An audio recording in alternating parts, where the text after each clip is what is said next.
This story isn't just shocking. It still feels unreal to talk about.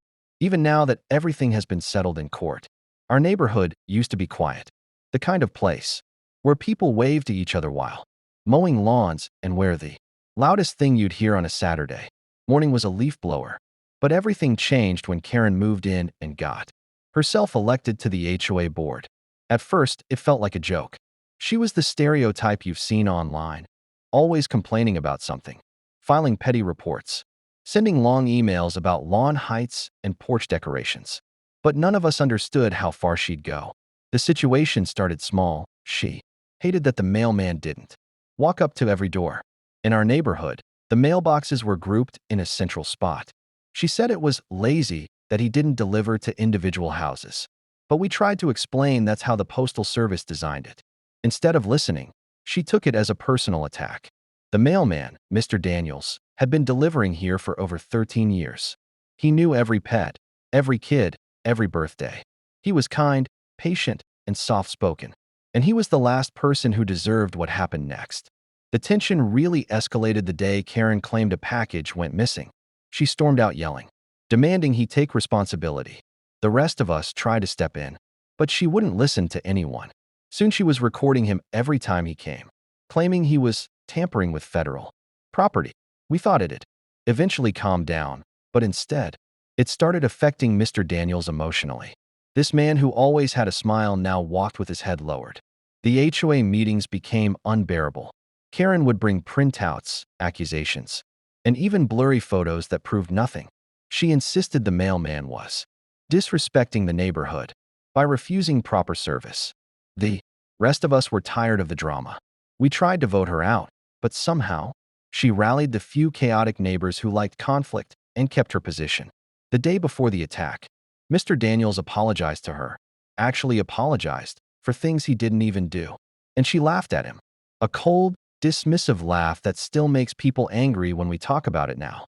What we didn't know was that this situation was about to cross a line no one imagined. The morning of the incident, it was humid and quiet. Kids were at school, most people were at work, and only a few retirees were walking their dogs. Mr. Daniels parked his postal truck like he always did. He started unloading mail, sorting letters into slots. And that's when Karen came out of her driveway holding a metal baseball bat. A real, full-sized, professional one. People thought maybe she was going to play softball until she started screaming across the cul-de-sac. Witnesses said she was yelling that he wasn't listening, that this was the only way to make him follow the rules. Before anyone could react, she walked straight to him and swung the bat. The first hit landed on his arm, breaking it instantly. He yelled in shock and pain, dropping the bin of letters onto the pavement. She didn't stop. She swung again and again. Neighbors were frozen. No one expected something this unreal. Finally, someone screamed for help, and another ran to shield Mr. Daniels.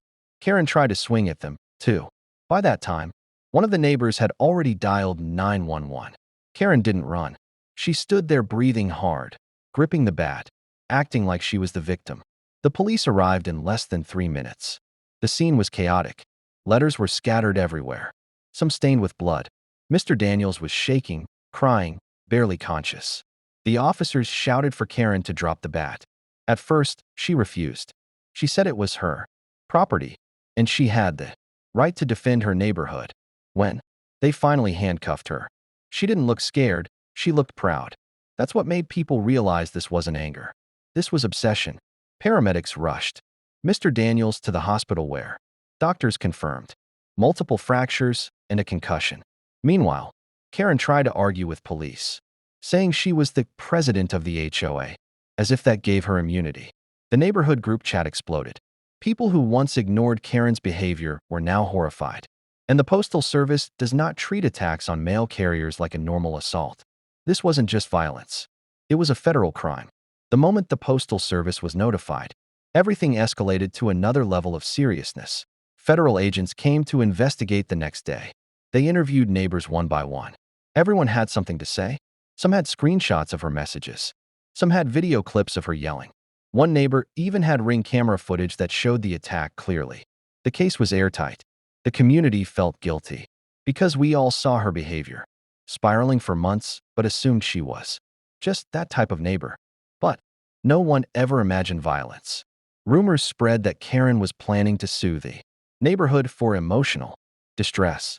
But when federal charges were officially filed, assault on a federal employee, use of a deadly weapon, intent to cause bodily harm, there was no way out. Karen's family tried to defend her at first, saying she was under stress, but that excuse collapsed when prosecutors presented evidence of her threats, written emails, and even recordings where she said she would make the mailman regret ignoring her. The courtroom was silent as the jury watched the footage. Karen showed no remorse. The trial didn't take long. The evidence was overwhelming and straightforward. Karen attempted to argue that she was protecting community rights, but the judge shut that down quickly. The prosecutor reminded everyone that attacking a mail carrier is not only morally unacceptable, it's a federal felony. Mr. Daniels testified, his arms still in a cast, his voice shaky. He wasn't angry. He looked sad. He said he loved serving this neighborhood and never wanted any conflict.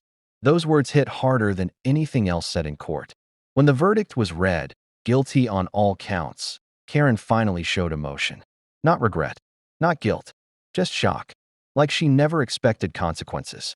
She received her sentence, 8 years in federal prison, mandatory psychological evaluation, and she would be permanently banned from participating in any HOA leadership ever again. After the sentencing, the neighborhood changed. Some people cried when the mail truck returned and a different mail carrier arrived. It wasn't the same. The mailbox station was repaired, letters cleaned up, but the emotional stain remained. Mr. Daniels eventually came back months later, slowly, carefully, and with support.